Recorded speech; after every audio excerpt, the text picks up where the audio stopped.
Fala, juventude, estamos aqui mais um Sinal Verde, final do dia, do quarto dia da Conferência Oxigênio, e é um prazer inenarrável estar com essas feras aqui do meu lado. O Kelzinha tá aqui comigo, o Bruno, temos aqui Bibo, olha aí, olha a pressão hoje que tá nisso aqui, velho. Diguinho, o que é isso? A gente fazer um podcast com o maior podcaster do Brasil. Aí me constrange, né, cara? Já fico aqui sem saber como falar com o pessoal. Vocês estão mandando bem, vocês estão mandando bem. Na verdade, tem um a minha estúdio bênção. de casa aqui, é um estúdio de casa. Tem a minha bênção, vocês têm a minha bênção. Mas só que eu não sou o maior podcaster do Brasil, tá, gente? Pra gente você é, amigo. Deus, aleluia. Mas não toma essa. Teológico é. Aí sim. Toma essa, Jovem Nerd. Tem coisa aí que vem aí que vocês não sabem da vida desse rapaz. Olha, eu estou dizendo, é o maior podcast do Brasil. É só isso que eu queria dizer. Amém. Mas, como sempre, eu gosto de começar aqui, galera, dizendo assim, é difícil lidar, às vezes, com a Oxigênio, estando dentro da Oxigênio. Para quem já participou das edições, todo mundo aqui já participou das edições com presença física, você praticamente não assiste nada, né? Você praticamente, quem está trabalhando... Deixa eu só ajustar aqui. Tá caindo. Pra quem tá trabalhando, você praticamente não assiste nada da conferência. É verdade. É difícil. A minha pra cá? Hoje eu tô com um ponto aqui. A Adriel tá falando no meu ouvido. Obrigado. E você quase não assiste nada. E aí eu disse assim, não, agora uma conferência online... Poxa, eu vou assistir tudo. Só que não. Deu pra pegar o Keller um pouquinho. Meu Deus, cara. É a mesma loucura de sempre, só que com menos pessoas, né? Em um lugar menor, só que você não cansa do mesmo jeito, é tudo igual. E hoje a gente teve esse tema maravilhoso. Acho que um tema assim que é muito inspirador, mas também é muito do nosso DNA também. Agora falando especificamente da ponte, a questão da justiça e da compaixão faz parte, inclusive, né, dentro dos arcos da ponte que a gente tem o arco do serviço. Sim. E o arco do serviço, ele é, né, expressado através enfim, das ações sociais da igreja, da relação com a comunidade. E a gente vai conversar sobre tudo isso aqui hoje, né? Para os... vou me amostrar agora. Oi, Bibo. Para você que ainda não estava no Sinal Verde, deixa eu dizer como é que é, mais ou menos. Aqui a verdade é o seguinte, a gente tá com liberdade, é Sinal Verde para conversa, então não tem essa aqui coisa... não tem essa introdução de falar o nome e uma frase de efeito. Não. Eu pensei agora que teria sido massa. Talvez tenha. Só Talvez tenha só isso. Quem é você? Se apresente uma frase de efeito aí e tal. Quem sabe? Eu sou o Bruno, pastor da Ponte Natal. Uma frase de efeito. O oxigênio é fantástico. Foi boa. Na verdade, essas entradas a gente pegou de um podcast, né, do nossa grande inspiração, que é o Jovem Nerd. Eu tentei tirar essas entradas depois de 10 anos fazendo, só que a audiência não quer que a gente tire. Já se acostumou. Qual foi uma frase mais assim marcante dessas tantas que você já ouviu aí? Mano, difícil, porque cada uma... Depende do episódio, acho que tem alguma... Eu não lembro agora de cabeça, mas tem uma assim que o cara fala que ele resume o episódio numa frase bombástica, assim. Tem uma... Eu lembrei de uma. Foi um podcast sobre ansiedade. E o Cacau Marques, assim... Oi, pessoal, aqui é o Cacau Marques e... Aí ele ficou em silêncio. Vai, Cacau, fala. Calma. Foi muito boa. Olha, e é o seguinte, a gente tá como... A gente sempre fala aqui, a sua participação é super importante. Ter você aqui no chat com a gente é muito legal. Então, não deixa de mandar pergunta, de comentar. A gente vai ter pergunta de vocês aqui. Inclusive, a gente teve um momentozinho lá, né, no meio da nossa programação hoje, com o City Talk. O Bibo nem sabe disso, vou revelar pra ele aqui. Eita. Teve uma quedazinha na hora da pergunta do pessoal lá do Telegram, olha. Eita, nós. Mas enfim. Ainda Na bem que eu hora... não percebi, que senão eu já fico nervoso. Pois é, aconteceu na hora. Mas a gente vai trazer a pergunta pra cá também. A pergunta do cara não rolou? Não rolou.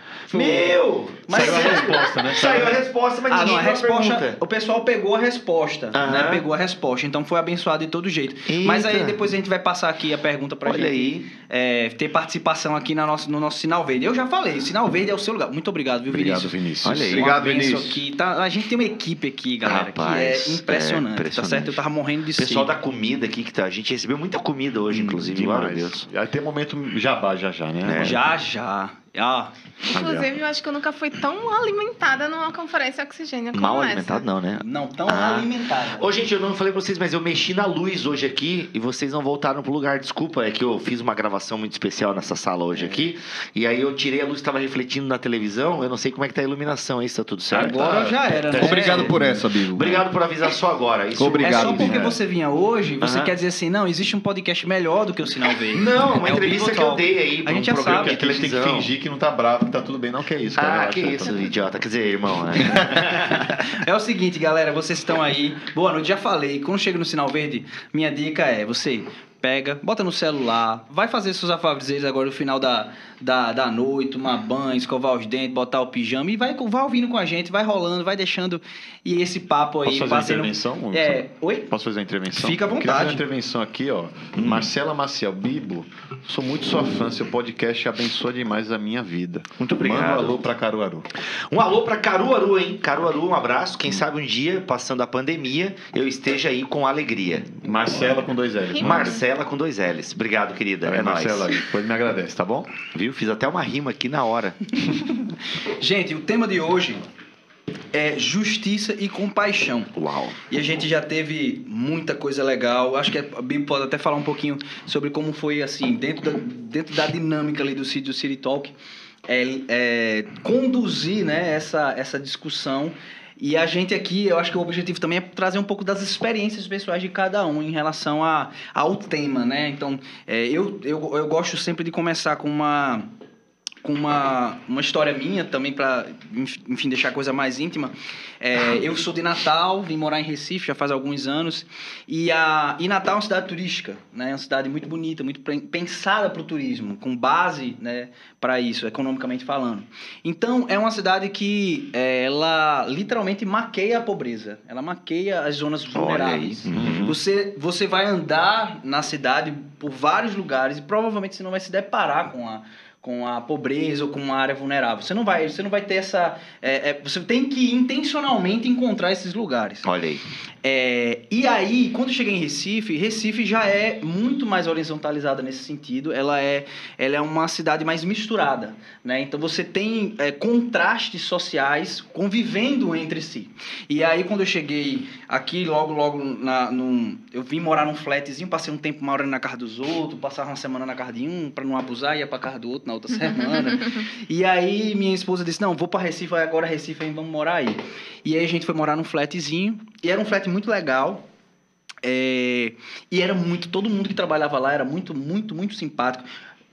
Tinha recepcionista no flat, tinha camareiro no flat, então assim, era um flat bem, até... Não era luxuoso, mas era muito organizado, tudo muito legal. Chiquérrimo. E ele ficava de frente a uma comunidade. Uhum. E aí, toda vez que eu parava em frente à comunidade, aquela aflição, né? De, meu Deus, estou em frente à comunidade, estou vulnerável, vai que acontece alguma coisa. Então, ficava buzinando. Ficava ali tentando chamar a atenção de alguém para ver se abria logo o portão para eu entrar com o carro.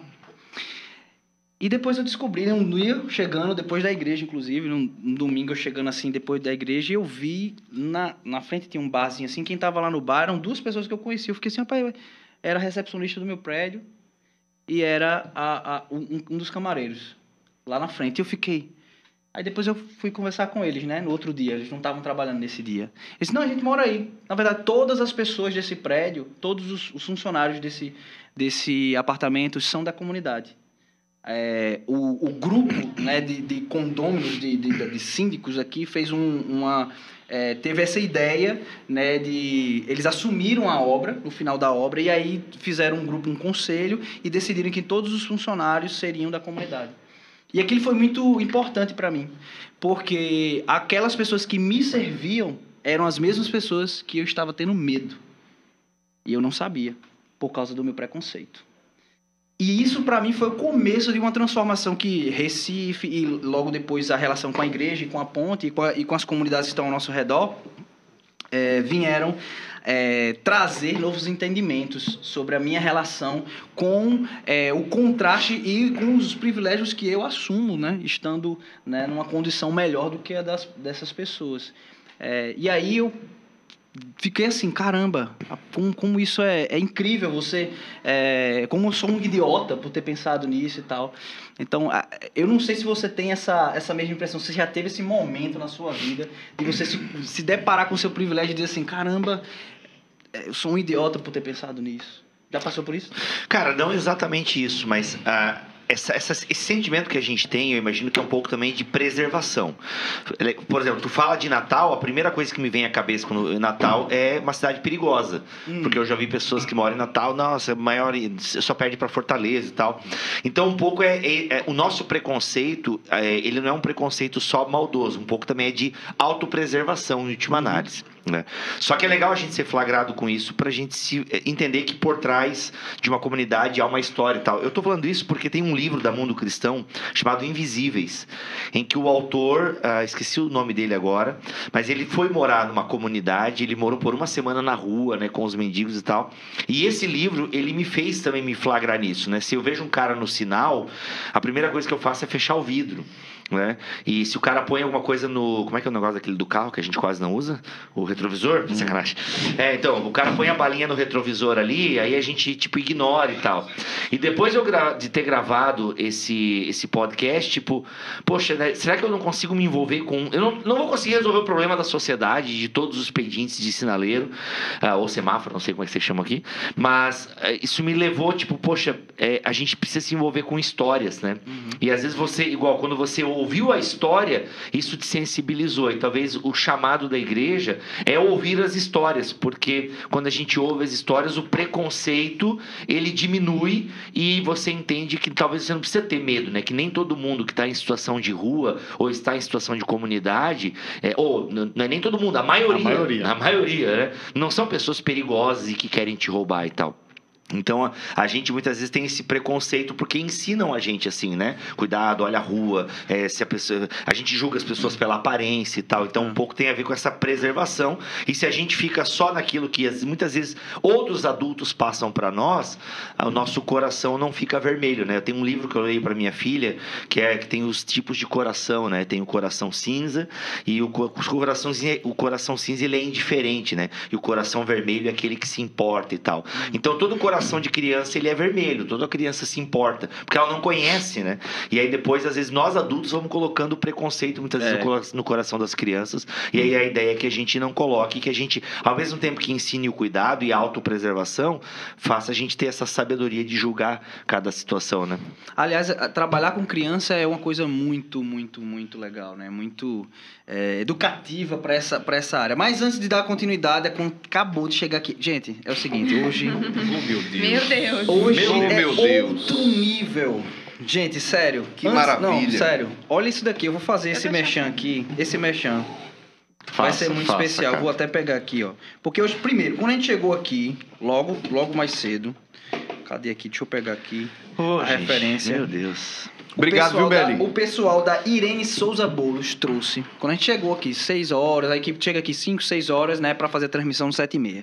Aí tinham 3 bolos de rolo, cada um com um sabor diferente, com uma cor diferente, com um visual diferente. Doce de leite. De doce de leite, de limão, a coisa mais Não gostosa do consegui mundo. chegar a tempo. Eu também perdi Chegou essa. atrasado, Perdi. porque é isso que Perdeu acontece. e fique triste. Fica E aí, demais. olha, Irene, muito obrigado. Seus bolos artesanais realmente fizeram a nossa alegria, fez a nossa conferência começar mais alegre por sua causa. Aquele bolo que a gente comeu de tarde. Rapaz. Foi da muito Irene, bom. da Irene Aquele Bolos. Se você rocambole. quiser seguir lá, ó, Bolo de @Irene rolo. Souza Bolos.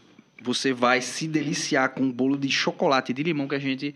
Era um bolo de rolo. Era um tá? bolo de rolo, era um bolo de rolo. Então, de... eu vou dizer, agora eu vou ser malhado pelos pernambucanos. Pois não. Porque assim, eu sei que o bolo de rolo, ele é bem tradicional daqui. Inclusive, eu até já ganhei uma vez um que parece ser bem caro e tal, de uma caixa azul, enfim.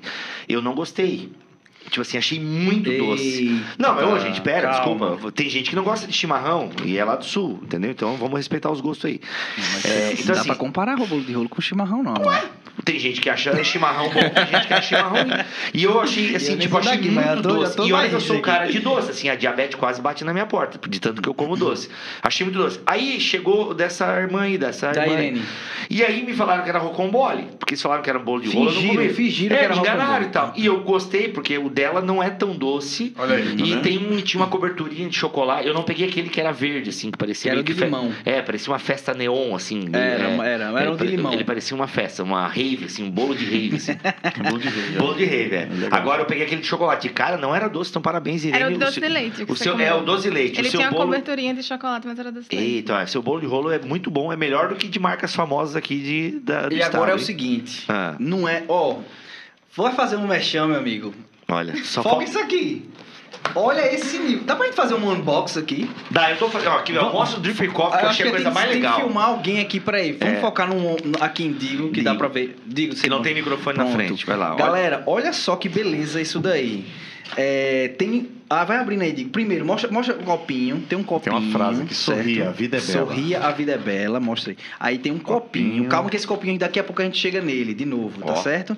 Além do copinho, aí você vai abrir. O que é que vai ter aí, ó? Vai ter um cupcake maravilhoso. Vai tirando. Uma coxinha. Aí tem uma coxinha. Em algumas opções teve cachorro quente. Depois veio um café que você vai... Esse café aqui é fantástico, porque você vai abrir ele. E ele já é o filtro. É o café moído com um filtro pra você só botar água quente no seu copinho. Tá certo? E ainda vem os ketchupzinho, guardanapo. Delícia. Isso tudo com a beleza e o cuidado e a fofura da minha amiga Isabela. Lá Palmas do Vida pra é Isabela. Bela.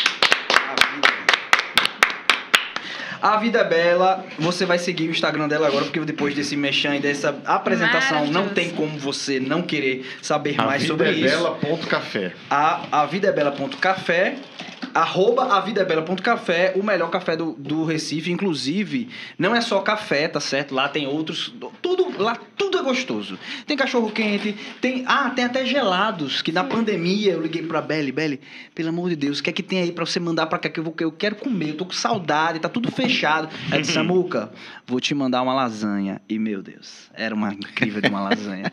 Vou te mandar um ravioli. Aí ela mandava só Eram um negócio comidas assim. congeladas, né? Comidas Prontinhas. congeladas incríveis. Ela manda toda a definição pra como você tem que esquente, 5 minutos, o forno, depois coloque, tire, dê um beijinho, agradeça a Deus, coma. Enfim, tem toda a Obrigado, descrição Beli. lá. Beli, obrigado. A vida é bela. É isso, galera. Mexandado. Eu queria agora ouvir outras experiências, né? Como é que foi pra vocês? Em que momento vocês se depararam, né, com essa diferença, né, social e colocando vocês? Eu tava falando sobre criança porque eu acho que criança, Bibo falou uma coisa legal, é que criança, a inocência da criança coloca ela sempre num lugar muito de justiça, né? Porque como ela não tem a base do preconceito, né, estruturado que a gente tem ao longo da vida, que a gente vai criando, então ela literalmente vai tratar as coisas de uma maneira muito justa, muito inicial, né, sem ter muito julgamento. A criança, eu acho que ela se coloca... Desculpa. Eu acho que a criança, a percepção dela coloca você em igual. Que eu acho que é um pouco do que o reino de Deus ele faz com a gente. Ele nivela porque somos todos pecadores. Então, a figuração que a gente faz da nossa percepção ou expectativa sobre as pessoas, que é onde se constrói os preconceitos, ela cai por terra. Porque ela tem essa visão nivelada, né? Onde todo mundo, de uma certa forma, está colocado no mesmo lugar. Mesmo que...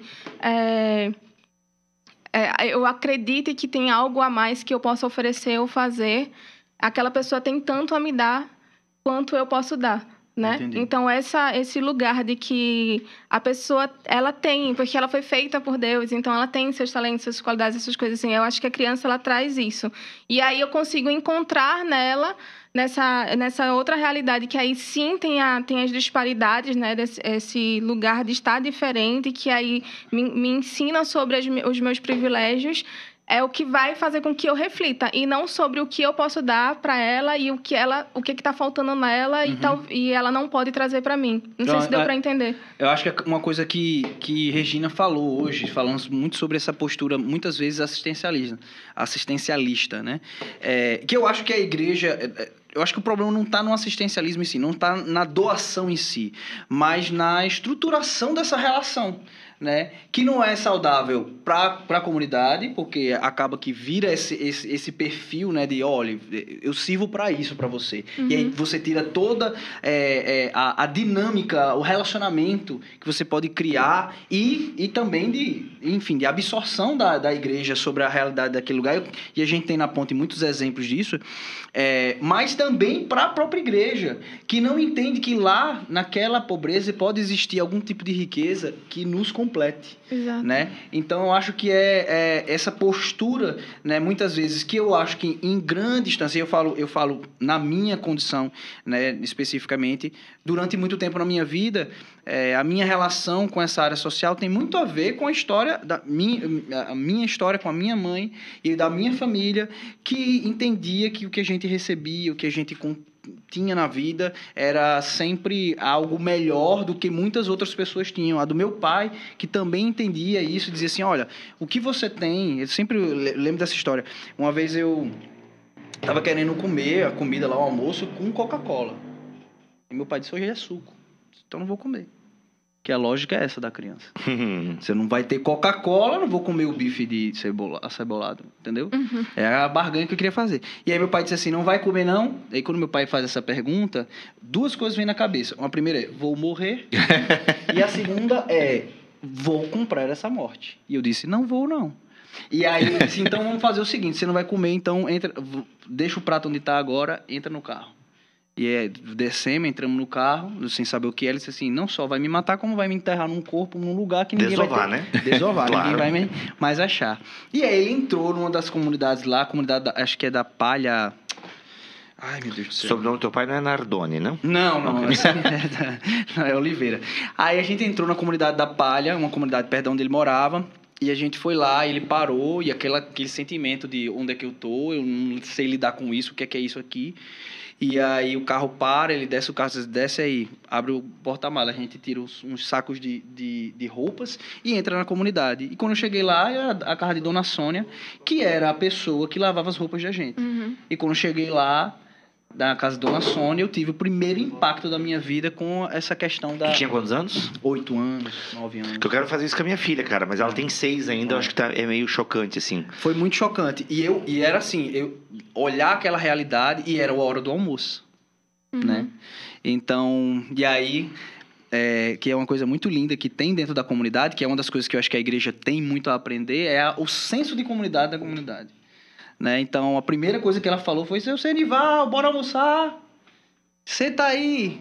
E aquilo já começou a mexer na minha cabeça, assim, o que é que eu tô fazendo aqui, como assim, e tudo mais. E depois que a gente... Enfim, eu era uma criança, eu não conseguia interpretar aquilo. Eu só sentia que eu só me sentia mal. Era o sentimento que eu tava. E não era nem por causa deles, era por minha casa, era como se eu tivesse sujo. Entende? Aí, quando a gente entrou no carro, fechou a porta e disse assim, você nunca mais pode rejeitar uma comida por causa de um gosto seu. Você pode rejeitar a comida por outros motivos, mas você não pode rejeitar a comida por um gosto seu. Foi isso aí, ensinamento, porque tem gente que não tem essa opção. Ele come o que tem, o que pode. E essa relação, eu acho que a comunidade ensina a gente. Esse valor de entender e valorizar as coisas, né? É a comunidade que ensina a gente. Até depois eu quero até citar um pouco mais o Robert Guerreiro, a palestra dele sobre isso, eu achei bem interessante. Sim. Inclusive, a palestra, o tema da palestra dele, acho que fala um pouco do que eu estava tentando explicar, que é que Cristo, ele vem e a forma como ele se entrega faz com que o privilegiado ele possa ter uma compreensão de o que é que ele precisa curar nele, o que é que ele precisa transformar dentro dele. Assim como ele vem para quem está ali naquele contexto de marginalização e ele resgata. Então, ele justifica todos nós, né? E aí a nossa compreensão sobre isso faz com que a gente tenha um novo olhar sobre as nossas diferenças, sobre essas outras pessoas, para que a gente não reforce os nossos preconceitos, mas sim entenda como a gente precisa acessar esses lugares e que tipo de ponte a gente precisa ser.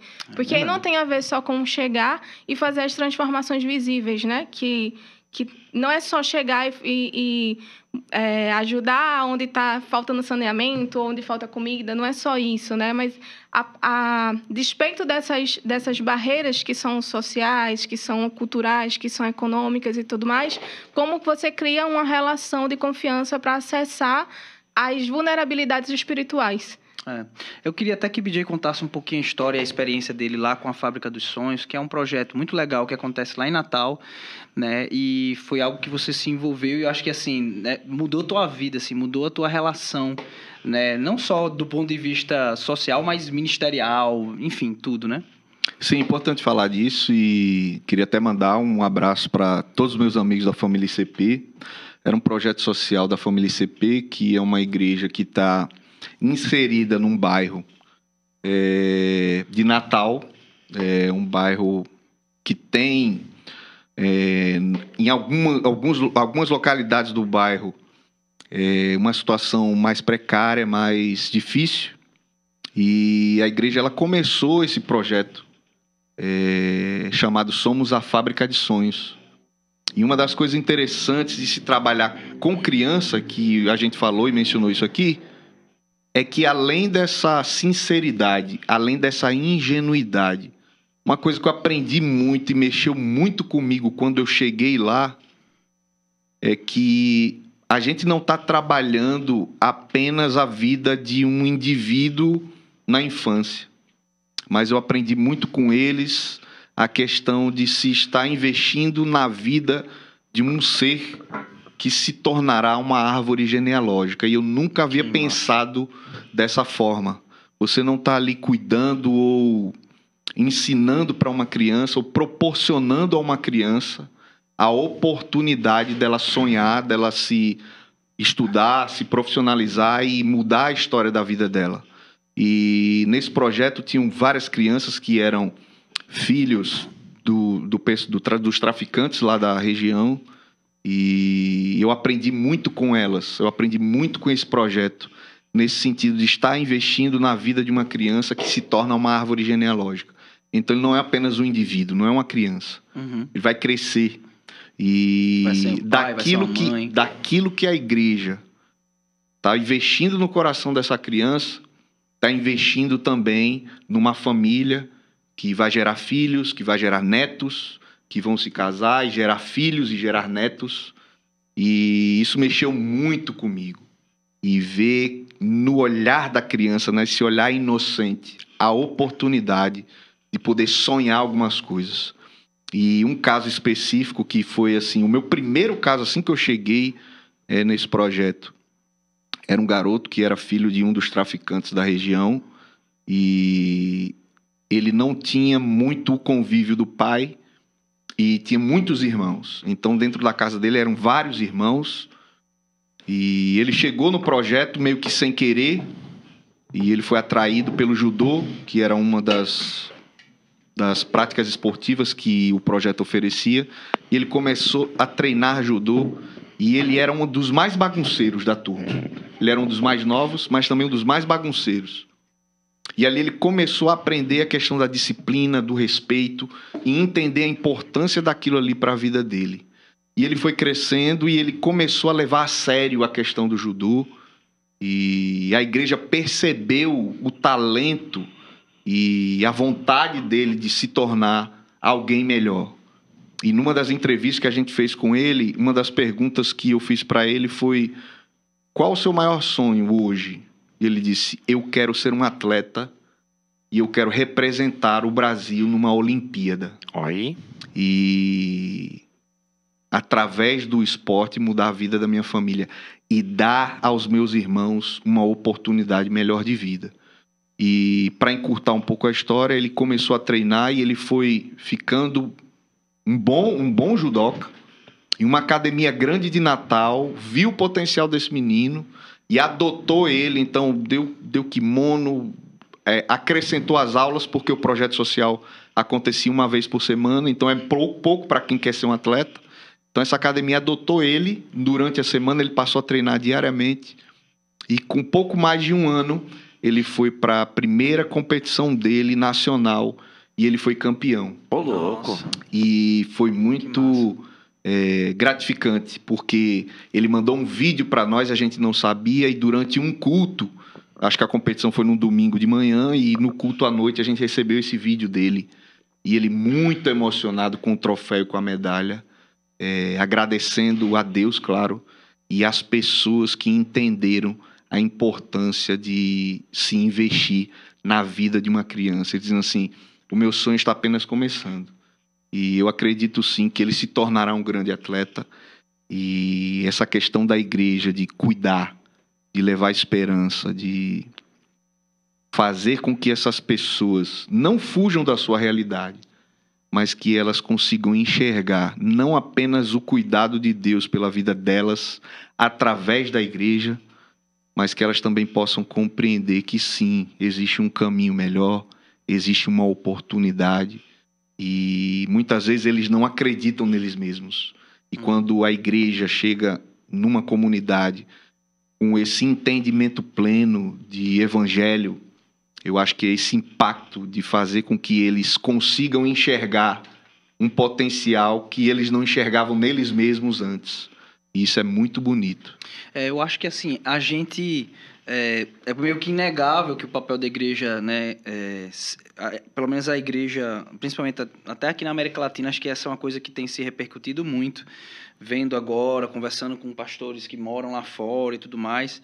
Mas existe também um papel da igreja espiritual, né, sim, com um ser humano, seja ele em que condição ele esteja. E eu queria conversar com os pastores da mesa também sobre isso. Mas a gente tem uma pergunta que enviaram pra gente. Bruninho, coloca aí, talvez alguns não tenham visto, então eu repasso aqui, tá certo? Mas você que tá em casa agora vai assistir a pergunta do nosso querido Gustavo. Pode soltar aí, pessoal.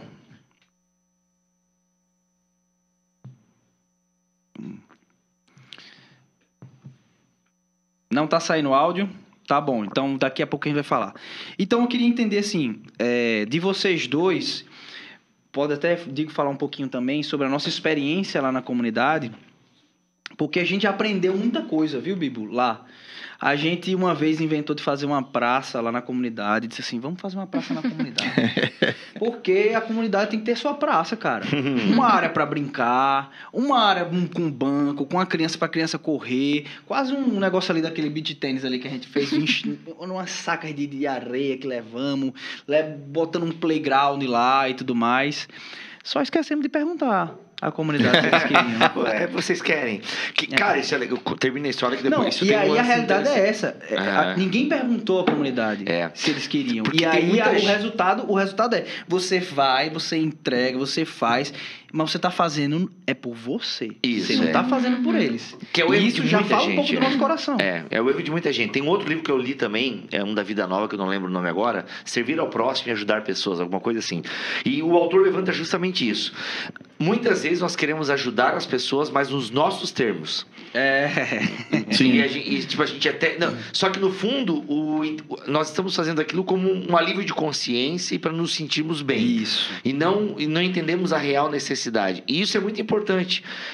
Nós precisamos responder às perguntas que estão sendo feitas, precisamos atender às necessidades reais, né? E não aquilo que a gente acha que a pessoa precisa. Exato, acho que isso aqui é importante. Deixa eu só te coisar. Porque eu acho que às vezes a gente faz as coisas baseadas naquilo que a gente está vendo. E aí a nossa interpretação baseada no nosso repertório. Quem disse que o nosso repertório vai coincidir com o deles, né? Justamente. Quem disse que o que a gente enxerga, que é o que eles estão precisando, é o que de fato eles estão precisando. Por isso que eu falei daquelas barreiras que são várias. A gente olha visivelmente, a gente vê, tem barreiras estruturais, tem barreiras econômicas, tem várias barreiras. Mas quem disse que somos nós que vamos de fato conseguir identificar o que é urgente, né? O que é emergencial ali naquilo que a gente está enxergando. É isso. Agora a pergunta chegou. Só eu vou escutar, tá bom, pode deixar. Solta aí a pergunta e aí quem não escutou ainda eu repasso aqui.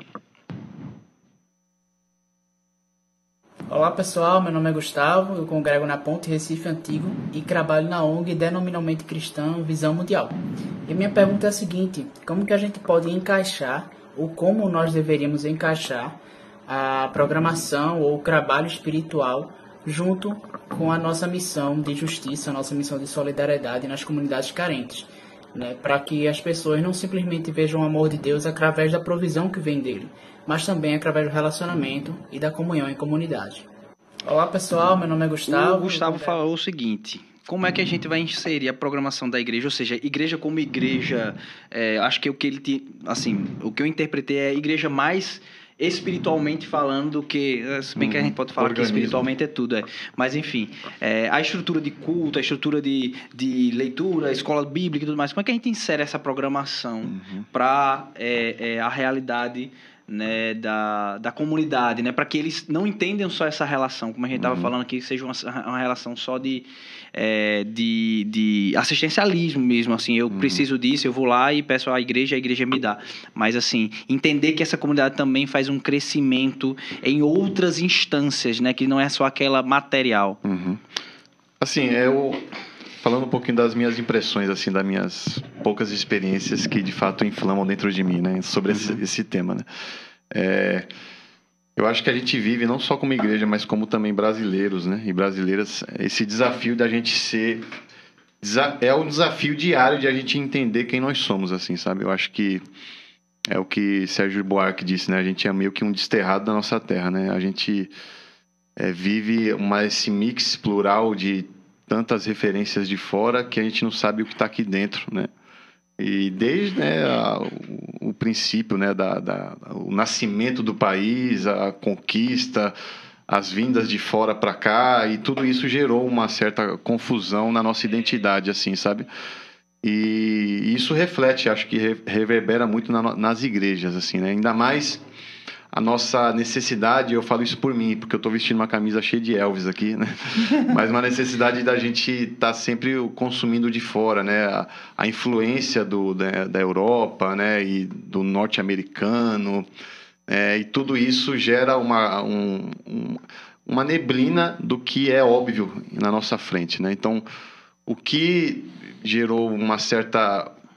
Um ressignificado na minha vida foi através do seminário, por conta dessa imersão da nossa teologia, na nossa realidade, contexto social, e como aplicar essa teologia, né, naquilo que a gente vive, né? Então, até o Herbert Viana, né, canta, né, que de um lado um carnaval, do outro a fome total, né? Né? Então, assim, os abismos, eles estão muito escancarados, e os lados... É um país, eu acho que dicotomizado, assim, sabe? Então, a gente naturalmente fala, né, nos exemplos aqui, de que é como se fosse nós e eles, né? Tipo, como lidar com eles, né? Como... O que a gente, né, tem reflexos de dar passos para trás quando vê eles em certos contextos. Então, a gente precisa estar lá com eles para aprender o que a gente precisa fazer, né? E isso, de fato, é um reflexo dicotômico, assim, de um abismo que é real, né? E esse senso de comunidade que eles têm é por conta de uma consequência de exclusão, né? Então... quando a gente acha que Princesa Isabel ela foi uma heroína, mas ela gerou um desastre maior do que já era, né? Então, tirou uma escravidão, mas também deixaram eles na rua, sem comida, sem renda, sem nada. Então, já que vocês não são escravos, vocês ficam aí nas calçadas, ao léu, marginalizados. Então, por entender que, de fato, eles não tinham por onde fugir, eles se juntaram. E as periferias, as comunidades, as favelas, elas surgiram por conta desse escanteamento, né, dos brancos, né, digamos assim. Então, por isso que eles são unidos. E por isso que eles têm medo quando a gente chega até lá. Por isso que eles têm um pé atrás, são cabreiros, de tipo, mais uma igreja. Isso aconteceu, né? A gente sofreu isso como Ponte, quando a gente plantou a Ponte Recife Antigo lá na frente da comunidade do Pilar. E eles falam, mais um que vão lá, vão prometer, vão fazer. Até quando eles vão aguentar, né? Tipo, quando é que vocês vão embora? Vai ser ações pontuais, a gente vai usufruir o máximo do que vocês vão oferecer, mas a gente sabe que tem prazo de validade. E a gente só pode contar com a gente mesmo aqui. E a gente sabe que vocês querem a mídia, querem a evidência, querem, na verdade, satisfazer um desejo de vocês mesmo e dando comida pra gente, assim. Então, Até ouvi no podcast há muito tempo, né? Que você acho que falou que as ONGs elas surgiram por conta da negligência da igreja. Sim, né? O terceiro setor está muito ligado. Porque assim, a igreja ela tem muitas frentes, né? A gente vem falando aqui da questão da espiritualidade e tal. E a espiritualidade na Bíblia é uma questão holística, né? E quando Jesus fala, bem-aventurado que tem fome e sede de justiça, o Russell Shedd ele fala isso, gente, é fome e sede. Jesus está falando de que a nossa luta por justiça, ou seja, justiça no sentido de cuidar das pessoas, né, da sua espiritualidade e das suas necessidades mais básicas, né? Essa fome é algo que deve ser natural da igreja, é tão natural quanto comer e beber. Né? E ninguém fica sem comer e sem beber, assim também a igreja não deveria ficar sem, ou seja, a igreja se alegra, bem-aventurado, ou seja, feliz demais, é aquele que tem fome e sede de justiça. Então, o discípulo de Jesus, e aqui eu falo da igreja, ela tem muitas frentes para atender. E assim, e claro que uma igreja tem um lado assim, outra igreja tem uma frente mais talvez para um outro lado, mas sempre agindo, né? Riquezas e pobrezas. Então, às vezes a gente acha assim que uma igreja de ricos, por exemplo, uma igreja num bairro rico, essa igreja ela não pratica justiça social. Ela pratica. Talvez ela não esteja ajudando o pobre, mas de alguma forma ajudando o rico na sua miséria. Às vezes também muita igreja que ajuda somente os desfavorecidos da sociedade acaba criando um preconceito com igrejas em áreas mais nobres e tal, como se as pessoas ricas enfim, independente do pecado delas em relação até à sua própria riqueza, mas como se elas também não precisassem da justificação, né? Porque a justiça é tanto a justiça social quanto a justiça espiritual de ser tornado justo na presença de Deus. Então é incrível como a igreja ela tem muita demanda, né? É do pobre que não tem o pão de cada dia ao rico que precisa entender que ele precisa compartilhar a Nutella dele. Então assim, a igreja ela é muito responsável por isso. E por isso que não é fácil ser igreja, porque ela realmente tem muitas demandas. E justamente o terceiro setor, ele surge com força, talvez porque a igreja deixou de cumprir alguns de seus papéis na sociedade, né? A gente talvez não vá conseguir eliminar a pobreza, mas porque isso daí é um assunto de economia né, gigante, que eu não tenho nem roupa para tratar disso. Mas o fato de Jesus dizer que a gente sempre terá pobre entre nós, não quer dizer que a gente deve dizer, beleza, sempre vamos ter mesmo, então dane-se os pobres, né? E eu acho que assim, a fala de Jesus, né, de buscar o reino de Deus e a sua justiça, até mesmo o Guerreiro falou isso, tudo. Acho que também a Regina falou sobre isso, né? Então, entendendo que me faz entender que reino e justiça, de alguma forma, são nivelados, assim, Sim. entendeu? Então, e essa busca é uma busca, de fato, que gera movimento. Então, independente do lado, entendeu? Do lado do pobre, do lado do rico, do lado que é mais privilegiado e do lado que também tem menos privilégios. Eu acho que buscar a justiça é dar passos de encurtamento de distância, assim, sabe? E eu acho que esses passos de encurtamento de distância gera o reino, assim, de Tem um uma... negócio Eu só vou abrir um parênteses aqui. desculpa. Não, é que o meu é um parênteses que ia destoar um pouco, então segue você. Não, eu lembrei só que a gente fez escola de fé e política, né, Digo? E tem uma discussão que me marcou muito lá, que eles falam sobre a importância de redignificar. Que eu acho que isso é um trabalho, né, que a gente precisa refletir bastante quando a gente entende sobre reino e justiça nesse lugar de similaridade. Porque se a gente for entender... quando você falou lá eles eram escravos, depois eles se tornaram pessoas que foram largadas lá e eles se tornaram marginalizados. Se você for parar para observar isso, é quase como se eles tivessem perdido a identidade. Porque antes eles eram alguma coisa. Eles eram escravos. Não significa que era bom, né? Que estava correto. Mas eles tinham uma função ali.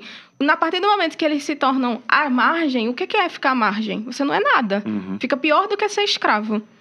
E aí eu acho que tem essa coisa de que se a gente está à margem, o que é que tem, né? O que é que a gente tem? O que é que a gente é? Qual é o poder da nossa voz? Quem é que está nos ouvindo? E aí, quem está fora dessa margem, qualquer um que esteja fora dessa e que olha para aquela situação e diz aqui, eita, ele precisa de comida, ele precisa de água, ele precisa de uma cama, ele precisa de um chuveiro. Ele está dizendo o que é que aquele que está à margem precisa fazer. e o que está à margem não diz nada, porque não tem ninguém para ouvir. Então, o trabalho de estabelecer reino e justiça também tem a ver com o trabalho de redignificar essa pessoa, de fazer com que a voz dela seja ouvida, para que a gente entenda não só o que ela precisa de forma prática, né, do pão e da água, mas do que ela precisa também espiritualmente, para que ela volte a ser aquilo para o qual ela foi criada para ser. E como Jesus fez isso, né? Ele não fez isso, acho que a ferramenta do milagre não foi a principal ferramenta de acolhimento ao marginal, né? O Jesus se marginalizou. Ele desceu até lá, né? Ele desceu a ladeira, né, para olhar no olho, trazer a graça, né, a pitada da graça e a esperança que vai além do milagre, né? Então, assim, acho que o Jesus, ele é um grande exemplo, assim, né, dessa questão de se marginalizar no sentido de caminhar com eles, de encurtar esse distanciamento, de ter os conflitos políticos que envolvem naquela aproximação, né? E esse gesto que de fato que me faz entender, buscar o reino de Deus e a sua justiça, assim, né? É a igreja se encarnar na cidade, né? Nesse sentido. Eu ia abrir um parênteses seguinte, vamos pensar na questão da adoção. É um tema que ele não é um tema caro para mim, eu não vou ser hipócrita aqui, mas eu tenho algumas pessoas próximas que eu tenho conversado que têm falado sobre a questão da adoção e como realmente isso é um problema no Brasil. A gente tem muitos órfãos, muitas crianças que vivem em orfanatos e tal, e casas lares que estão esperando uma adoção. E é um tema que a igreja fala muito pouco. Muito pouco, inclusive eu vou citar o nome aqui, a Carol Bazo, que é, né, uma professora de história da igreja. Vamos falar sobre isso com ela amanhã. Esquece, amanhã, nem porque isso é maravilhoso. Amanhã, Carol Bazo e Ângelo Bazo. Pode falar. Não, é o merchanzinho do City Talk para amanhã. Isso, vai ser a chamada, porque é justamente isso. É um tema pouco falado na igreja e, cara, e é uma demanda que está ali. E nós somos tantos evangélicos, para não citar os irmãos católicos, mas só pensando nos evangélicos. Isso é pouco falado. Eu não sei como seria a minha vida, né? Eu tenho 2 filhos biológicos e tal, mas talvez se eu tivesse ouvido mais, quem sabe um biológico e um adotado, não sei, né? Então, assim, porque realmente isso não é falado. Gente, a gente tem órfãos aqui, sabe? E a gente precisa olhar para essa parcela da sociedade. E no caso da Carol e do Baz, é legal que eles adotaram crianças já desenvolvidas, né? Acho que tinha 5 ou 6 anos já, porque todo mundo quer adotar bebê. E, gente, eu não estou julgando quem não quer adotar, beleza. Mas é que às vezes a gente ainda está muito ligado ao que eu quero. Pô, mas tem aquela criança de 5 anos e quanto mais velha ela fica, menores são as chances. E até onde eu sei, deu 18 anos, beleza, não sabemos mais o que podemos fazer para você, né? Então, assim, é um dos temas, né? Aí eu trouxe essa pauta que vai ser desenvolvida amanhã no City Talk. É no sábado, viu? É no sábado? É no sábado. Que é amanhã? Eu falei amanhã, mas é sábado. Putz, o que é amanhã, então? Amanhã vai ser Daniel Guanais. Daniel Guanais é top. E quando? Não, peraí. Mas o City Talk veio aqui, né? Não é que eu não vou estar então com a Diego Carol. Bittencourt amanhã. A Carol é no sábado. Mas é Thiago Matos. E Thiago Matos. Amanhã Mas, gente, amanhã é sexta e termina sábado. É no sábado. É no sábado. Não, no sábado é que é um sábado, Marival City Talk, Ângelo e Carol Basso. Tá aqui na programação. Como assim? Não marcaram não me botaram do grupo errado, então. Que Rapaz, olha aí, pessoal da programação. Tem 2 grupos no dia 6. Eita, quem tá na programação tá aqui, ó. Não, tá, gente, o erro foi meu. Eu falei pra ele, tem 2 dois grupos no dia 6. Enfim, vai ser massa. Vamos agora pro comercial, gente. Vamos agora pros nossos comerciais. Não, eu queria puxar esse tema. Eu acho que, assim, em geral, toda vez que a gente tá falando sobre... Eu sou uma pessoa que eu tive que entender um pouco melhor essa palavra privilégio, porque eu fui ensinado que privilégio era uma coisa super boa, super legal. Porque é um privilégio estar com você aqui, meu irmão. É um privilégio ter ganhado isso de você. Eu sempre pensei por uma coisa boa. E de um tempo pra cá, eu vejo os privilégios como uma coisa boa. Eu tenho muito privilégio. Caramba, eu tenho muito privilégio. Então, assim, a palavra... me ensinou a ressignificar muita coisa na minha vida. Mas, em geral, o sentimento que eu tenho é que toda vez que a gente está estabelecendo, né, diferenciações... E aí eu gostei da ideia de você trazer a adoção, porque eu acho que a adoção é da mesma forma, é uma figura, né, indo salvar uma outra figura, é uma figura, e você vai lá, vai dar uma família, vai dar comida, vai dar, né, e às vezes você não sabe que aquela criança vai transformar a sua vida. Aquela criança vai ter demandas que você não estava preparado. Assim como a minha filha biológica também. Ela tem demandas que eu não me preparei, né? Só que por ser uma adoção, parece que é uma coisa diferente. Então, meu sentimento é que às vezes a gente... o erro está no início do pensamento, assim. Sempre eu estou indo em direção a uma demanda que eu vou atender. E não a uma caminhada que eu vou começar, sabe? Exato. Parece que eu estou sempre sendo convidado a estar nesse lugar de privilégio. Ou seja, o meu privilégio eu compartilho com você. E não o de um privilégio que nós vamos compartilhar junto, porque eu também tenho um privilégio a receber nessa relação. E aí isso serve para todas as instâncias, serve para a nossa relação com a comunidade, serve a nossa relação como líderes, né? Como líderes de igreja, líderes de pessoas. A gente senta com as pessoas e a gente quer ensinar como elas têm que fazer, e a gente não para escutar, a gente não compartilha a caminhada, a gente só quer dizer para onde ir. E eu acho que isso, de certa forma, é injusto, porque não foi o que foi feito com a gente, né? O Cristo que se apresenta a gente é um Cristo que morre, é um Cristo que assume o protagonismo para que eu tenha vida. Ele assume o protagonismo de morrer em meu lugar. Então, assim, é uma relação completamente contrária. Ele está fazendo a filosofia agora do copo. Cara, tem gente que não tem água potável para beber. É isso. É porque, assim, é que tem tanta demanda e, obviamente, que não dá para uma igreja atender todas elas. A grande reflexão é: qual demanda o seu dinheiro está ajudando a atender? Né? Vamos pegar na questão financeira aqui, que é a pergunta que eu me faço. Tipo, o meu dinheiro serve a quem? Né? Porque às vezes a gente também dá oferta na igreja, já fica, beleza, tá aqui meu dízimo, minha oferta, show, e eu sei que a igreja tem projetos sociais e glórias. E legal, gente, às vezes é porque a maioria dos crentes nem isso faz, na verdade é essa. A maioria dos crentes nem oferta direito na igreja, é uma vergonha. Nosso tratamento com dinheiro é uma vergonha. Mas tem gente que só faz isso também. E o Novo Testamento é a questão da generosidade, né? Então, assim, eu lembrei da água porque eu tinha um mantenedor nos Estados Unidos, bons tempos, que eu ganhava oferta em dólar. Mas é legal que ele parou de me ajudar. E eu achei muito... Porque, assim, ele ficou um tempo comigo, né? E depois, Bibo, agora eu quero ajudar. Bibo, eu vou parar de te ajudar, porque eu vou começar a ajudar um missionário que trabalha com perfuração de poços no sertão, em algum sertão aí que eu não lembro agora. E, cara, aí ele falou, mas eu quero a tua ajuda. Eu preciso cobrir uma agência, missionário, ou algum pastor sério que trabalha em regiões onde não existe água potável e tal. E aí, né, com os meus contatos e tal, achei, enfim, e ele começou a ajudar. E ele cavou, o dinheiro dele ajudou a cavar não sei quantos poços em áreas que as pessoas tinham que caminhar longas distâncias para poder ter uma água que não era branquinha como essa. Ainda assim, era uma água um pouco barrenta, mas era a água que o poço dava e ela era bebível, por assim dizer, né?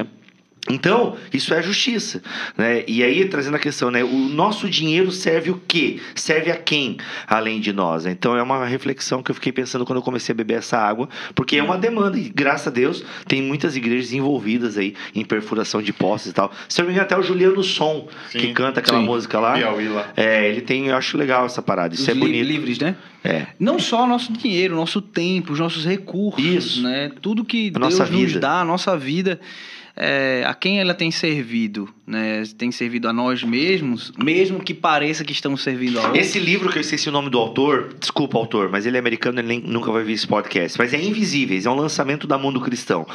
Ele faz uma conta a partir da realidade americana, pegando os cristãos, né, do número de cristãos dos Estados Unidos, e se cada cristão dedicasse meia hora ao voluntariado, meia hora por mês.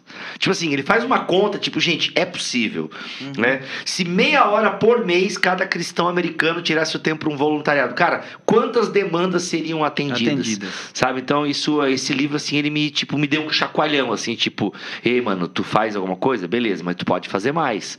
Sabe? Eu acho... Invisíveis. Acho massa, mas eu acho também que a discussão que a gente está trazendo aqui é também onde está o nosso coração nessa história, né? Tipo, mais uma vez, não usando isso como uma ferramenta só de completação, né? Mas o que tu quer dizer que onde está o nosso coração? Não, porque muitas vezes a gente está fazendo isso para o outro e não só envolvido nisso para mim também. Eu não consigo compreender a transformação como parte da minha transformação. Eu acho que é Kuyper que fala isso, né? Dos estilos de igreja, né?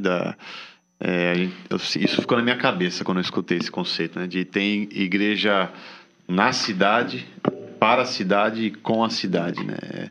A igreja na cidade é aquela igreja onde ela é um fim em si mesma, onde... Ela é um parasita, né? Ela só suga a cidade. 100% dos eventos é para dentro, coisas para dentro, nada para fora. Se ela morrer, a Regina Célia falou, se ela morrer, vai ser celebrado a falência dessa igreja, como tantas faleceram aí nessa pandemia, né? A segunda para a cidade é um pouco parecido com a primeira, só que tem eventos pontuais marcados na agenda para fora, que são aqueles eventos, né, que vai todo mundo, a galera em massa, vai, vibra, tira foto, posta, sei que lá, é benéfico, mas é aquele momento pontual, maioria das coisas voltadas para dentro, né? E o terceiro que é com, né, que é uma igreja de fato com a cidade, é uma extensão da cidade, ela enxerga, busca entender a linguagem, as demandas da cidade, o que está ao envolto da igreja, é de fato essa extensão, né? Essa igreja é o nosso ideal de igreja, né? Eu não vou ter essa prepotência para falar que a nossa é assim, porque eu acho que a gente pode melhorar muito nesse com, né? Mas aquilo que você falou, né? Fazer uma ação para o outro, trocar o para com, né? Assim, de tipo, fazer com, né? Estar com, porque esse com gera essa unidade de que estamos nivelados aos olhos de Deus, assim, sabe? Então, acho que esse conceito também me faz entender e buscar. Eu quero que a ponte seja cada vez mais esse né? Essa extensão com a cidade, insistir na relação, porque é muito frustrante, velho. É muito frustrante.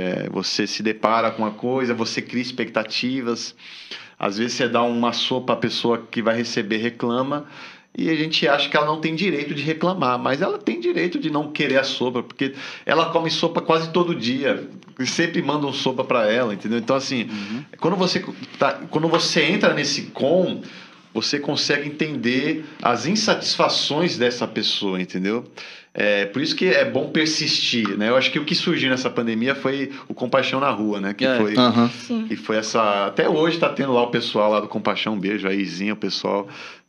Eu toda quinta-feira lá com o pessoal, a gente vai lá, pega a quentinha lá no Unificados e vai nessa mesma rota de Boa Viagem para ver as mesmas pessoas, olhar no olho, falar o nome, ela sabe quem a gente é, eu sei quem eles são, e entender essas demandas para alimentar esse com, tá ligado? Assim, e gerou muita frustração no começo. Muitas pessoas que começaram saíram, porque é frustrante, porque você vê um cara lá e conta a história que perdeu não sei quem, não tem emprego, a esposa está grávida, aí você começa a se compadecer, aí você se empolga, aí você consegue um emprego pro cara, ele trabalhou aqui na ponte, aí a gente vê ele trabalhando, nossa, que alegria, aí cadê o dia seguinte? Ele não veio. Aí vou lá, cadê você? Vai, volta. Aí passou uma semana, faltou. Ele não quer, foi embora, não quis ter um salário, não quis ter carteira assinada, quis continuar a sua vida pedindo na rua. Mas a gente precisa entender também que não é tão simples assim, entendeu? São camadas profundas, são traumas profundos, que eles se conformam com essa realidade, entendeu? Assim, muitos, né? Outros querem.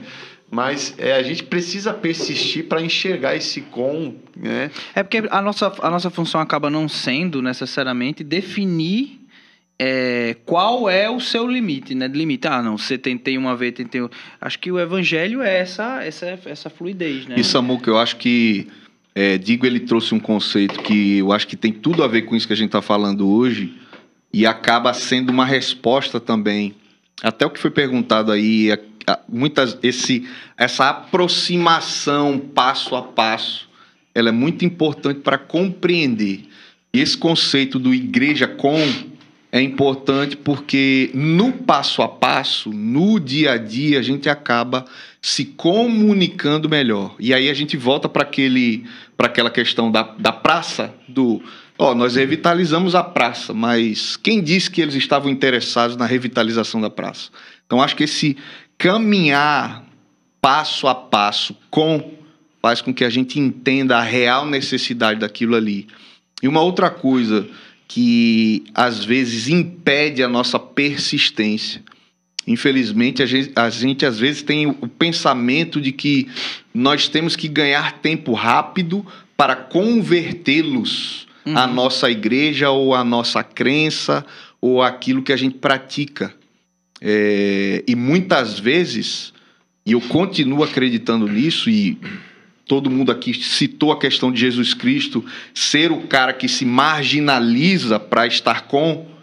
Então, eu acho isso muito importante, porque quando a gente está com eles, a gente entende essa realidade, e eu continuo crendo que a melhor forma de evangelização, evangelismo, é estar com essas pessoas.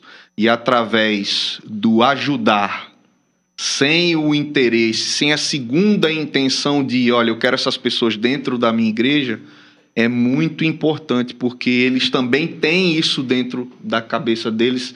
Eles acabam escutando isso, essa igreja está fazendo isso porque quer que você vá para a igreja. E eu acredito que o exemplo, o insistir, o persistir, o se aproximar pouco a pouco, ensina também, não apenas a eles, mas eu acho que é o que muda muito o nosso coração. E nos momentos, e a Ponte faz isso, e lá em Natal nós temos a comunidade do Maruim, que a Ponte Natal auxilia, estar com eles converte o meu coração cada dia. Em cada ação, eu sou convertido, eu sou lembrado daquilo que Jesus fez, eu sou lembrado do porquê a igreja existe e do para que a igreja existe. E eu acredito que quando há essa percepção de que o amor ele é simples e sem interesse, como diz a palavra, eu acho que aí eles começam a enxergar a igreja com outros olhos.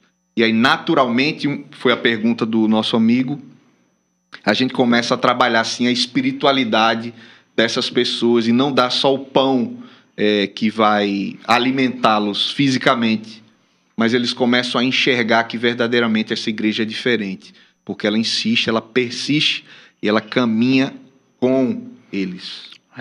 Teve um momento lá do painel de Robert Guerreiro que ele usa essa relação, mostrando que é a dinâmica aqui que eu falou, que era o título, inclusive, da mensagem dele, que era a cura dos privilegiados, a cura dos privilegiados, é a libertação dos marginalizados. E aí ele usa a figura da mulher, né, que precisa do milagre, e Jairo, e ele diz assim, Jairo, mantenha a fé, né? Tipo assim, não, agora eu me perdi na hora. Na verdade, perdi não, era um monte de coisa acontecendo na conferência ao mesmo tempo, eu tentando assistir.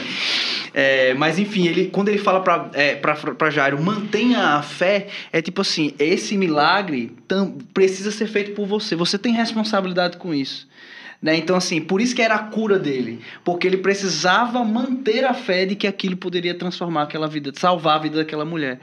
Então, essa relação, né, ela é... Eu gosto muito de um dos movimentos que um dos temas do movimento mosaico que inspiraram a Conferência Oxigênio em 2018, que era Pobrezas e Riquezas, né? E Pipe falou aqui, inclusive, na segunda-feira sobre isso, falando isso, que todo mundo tem uma pobreza, todo mundo tem uma riqueza. Eu acho que o evangelho vem para não só para sanar, mas para colocar em perspectiva isso em relação... As nossas riquezas e as nossas em relação. Isso. Né? Então, partindo desse princípio, se eu tenho isso como princípio, eu nunca vou estar na posição de quem é só privilegiado. Isso, entende? exatamente. Porque até essa, como eu falei, essa palavra hoje, não, eu digo assim, eu tenho um privilégio, eu quero compartilhar esse privilégio, mas eu sei que existe um privilégio ali. Uhum. E eu preciso de encontrar aquilo, porque aquilo talvez me sane. Eu preciso da fé. E que, pra manter inclusive, aquilo você talvez nunca vai ter, porque não está inserido ali. Aquele privilégio que ele tem de ser, às vezes, de ter uma sensibilidade, uma percepção e uma noção de mundo que ele tem por estar inserido ali, é uma coisa que você nunca vai ter. E que ele pode te ensinar. O que eles mais têm que a gente não tem, e entrando nesse conceito de nós e eles, que infelizmente, né? O sentimento de gratidão deles é totalmente superior ao nosso, assim. E você vê isso nessa experiência, assim, né? Eu lembro que uma vez a gente foi lá, né? Fazer a ronda lá. E engraçado que 3 pessoas, de forma aleatória, citaram o mesmo versículo, né? Que é Tiago 4,17, né? Que se você sabe que precisa fazer o bem, mas não faz, você está em pecado, né? Então, enquanto a gente, né, tem esse costume religioso, às vezes, de ficar apontando pecados, né? Lembre-se, se você sabe que precisa fazer o bem e não faz, você tá em pecado também, né? Então, e eles reforçaram isso várias vezes de forma aleatória, e isso ficou meio que cravado na minha mente, né? De tipo, e todas as vezes é aquela coisa de gratidão, agradecendo a Deus pela nossa vida, uns querem orar por nós, tal. Então, assim, a troca, ela é muito rica, assim, sabe? É riquíssima. A riqueza deles preenche a minha pobreza vazia, assim, sabe? E se a gente coloca Deus em perspectiva, e nós como pecadores, aí, meu amigo, não tem como diferenciar ninguém. Eu tô pensando na questão o Digo falou essa questão, né? Citou o texto de Tiago e ele é maravilhoso. E aí eu pensei na clássica, né? A parábola do samaritano, né? Ou erroneamente conhecida como parábola do bom samaritano. Afinal, o bom não está no texto original. Mas a parábola do samaritano ela é interessante porque é alguém que está no caminho, né? E os cristãos são conhecidos como aqueles do caminho. Sim. Então, provavelmente, se você está no caminho, terá alguém caído à beira do caminho. Tipo... Só que a gente, na verdade, a gente quer amar o próximo, né? Então a gente vê o cara caído à beira do caminho, não, eu vou amar o próximo, né? E a gente sempre fica do próximo e nunca ama aquele que precisa de nós, né? E aí a pergunta, né? Tá, mas como é que eu vou saber quem é o meu próximo? A resposta para essa pergunta, feita pelo mestre da lei, é aquele que precisa de você. E quem é o seu próximo? É quem precisa de você. E se estamos na caminhada, sem sombra de dúvida, teremos a nossa caminhada, ao longo do caminho, pessoas caídas que precisam de nós, né? Então, por isso que está todo mundo em pecado, em última análise, porque a gente sabe que tem que fazer o bem e não faz. E se você não tem essa necessidade, não sente que precisa fazer o bem, é porque não está caminhando. E se não está caminhando, não está em Jesus, porque Jesus é o caminho. E aí, quando a gente fica parado esperando Jesus dar um sinal, mas ele está lá na esquina esperando a gente chegar até ele, né? Então, Justamente. Muitas pessoas querem um sinal para poder se mover, né? Esperam um sinal para descobrir, para caminhar e viver o seu propósito. E elas não percebem que o propósito está no caminho, né? E quando estão no caminho, percebem que o propósito é a caminhada. Enfim, aprendi isso com o Soul, desenho da Pixar. Bom, olha só, eu gosto de terminar assim, quando a gente tá tipo, numa onda boa, tá num papo legal, porque o pessoal fica assim, eita, que legal, eita, acabou, então é o momento certo. É uma boa dica? É uma boa dica. Meu sempre um gostinho de quero mais. É isso. Então é o seguinte, pessoal, vamos ficando por aqui. Tínhamos algumas perguntas, mas de certa forma eu senti que o Espírito Santo de Deus foi conduzindo as respostas aqui pra gente tocar em todas elas, e aí acabou que não deu espaço pra gente apresentar, mas aqui Creuze mandou pergunta pra gente, Melissa mandou uma pergunta pra gente, Railista mandou pergunta pra gente, e toda hora que eu ia falando, que eu ia fazendo a introdução de uma das perguntas, alguém puxava e dava uma resposta sem querer. Olha que coisa, que legal. Mas é o seguinte, amanhã tem mais Conferência Oxigênio, não acabou, vocês não vão se livrar da gente ainda tão certo assim. Amanhã a gente vai falar sobre transparência, e eu, assim, é engraçado, porque transparência, você fica assim, peraí, veio missão, aí depois de missão, compaixão não, desculpa, união, comunhão, compaixão e justiça, transparência, que tema é esse, irmãos? Vou até falar... Que tema? Que amanhã é do City, né? Transparência, o tema de amanhã. Eu quero saber, porque como é que eu vou conduzir a conversa amanhã? Pois nem Bibo sabe, nem porque é tão surpresa que nem Bibo sabe. De abrir, que me explicou no WhatsApp. Então é o seguinte, amanhã, é legal ou não é o tema? Top demais. É legal. Hoje e amanhã, pra mim, são os temas que mais... Porque é o seguinte, amanhã teremos Daniel Guanais, nosso querido pastor lá do Rio de Janeiro. Psicólogo das Nações. Psicólogo das Nações. Menino do Rio. Teremos Kevin DeYoung. Porque mano. estamos chique e internacionais. E aí vamos ter esse rapaz aqui do meu lado, conversando com Tiago Matos e Diego Bittencourt. Mas aí você diz assim, acabou, não. Amanhã tem um painel extra com o J.R. Vargas, que eu já assisti e gostei. Gostou. Não, também um dos nossos convidados que a City City nos abençoou. Tá muito legal amanhã também. E depois tem a gente aqui batendo papo, conversando com você, deixando a sua noite especial, né? Se Deus quiser, com mais um patrocinador que agora vai ter assim seu coração constrangido pelo Espírito Santo para mandar mensagem pra gente dizendo, pessoal, a gente tá aqui também e tal, vamos lá, vamos dar um jeitinho. E é isso, irmãos, vamos terminar. Eu tô. Você tá gostando das músicas, Samuel? Cara, eu tô apaixonado. Eu tô assim, eu tô um tanto quanto invejoso, né? E até um pouco admirado, porque Thiago tá cantando todas as músicas lindamente, maravilhosamente. Mas Hoje assim, foi o dia Pedrinho de- também. Hoje foi dia de Letícia. Enfim, isso é o povo um beijo pro Ministério de Música da Ponte. Beijo, Só lindo. Olha aí, mandaram bem delícias. mesmo. Bruno cantou hoje? Foi o diretor tá dizendo aqui. Foi ontem. Desculpe, Bruninho. Inclusive, Bivo falou aqui comigo agora. Rapaz, essas músicas vão estar tudo que ele gostou. Você gostou? Eu gostei, a produção alto nível, cara. Tem que estar no YouTube isso aí pra galera. Até pra quem não pagou, mão de vaca aí. Mas tem que estar, ficou muito boa, muito boa. E tem umas traduções que não tem por aí, né? Que vocês fizeram, traduções tem próprias da tradução, ponte e tal. É isso, Do então. Phil Wickham. Tem amanhã, tem mais louvor, tem mais painel, tem mais City to City Talk, tem mais Sinal Verde.